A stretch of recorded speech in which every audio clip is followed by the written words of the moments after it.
Good afternoon. This is Web Speech Platform, one of my podcasts, and I am William Baxter. Today's interpretive reading from American Civil War in a Nutshell, which is my book, is entitled The Battle of Antietam Creek. And this particular entry has a special introduction by the author, which is me. The Battle of Antietam Creek. This was the bloodiest one-day battle in all of American history, which took place on September 17th, 1862. There were 3,650 soldiers which were killed, and 17,300 which were wounded at the Battle of Antietam Creek. This, of course, is the battle where my great uncle, Captain Eugene Cornell, was killed. This was also the major Union victory which enabled Abraham Lincoln to write the Emancipation Proclamation, which would free all of the slaves in America. William Edwin Baxter, author. And now on to the story. The battle started around 5:30 in the morning.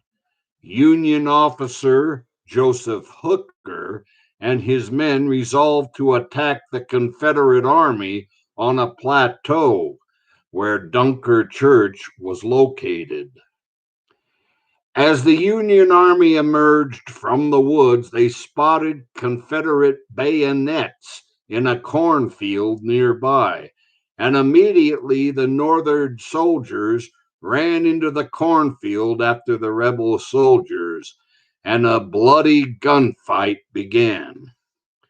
The second segment of the Battle of Antietam occurred in the early afternoon, just after the stalemate in the cornfield.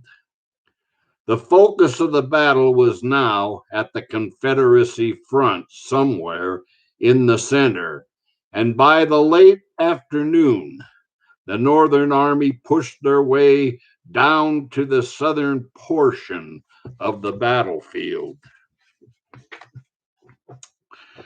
The Union tried to take Burnside's bridge a couple of times and finally succeeded.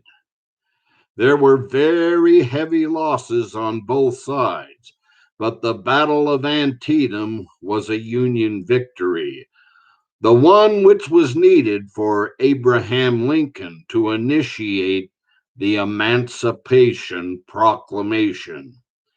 At 5:30 p.m., the Battle of Antietam was over, and General Lee withdrew his Southern troops back across the Potomac to Virginia. Lincoln was disappointed that McClellan didn't go after Lee and his Confederate Army and cripple them once and for all, for Lincoln felt that if he had, the Civil War would have been over. That's the end of today's reading.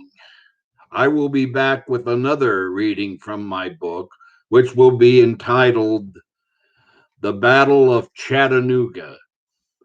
You all have a good afternoon and a good weekend. Bye now. Shoo.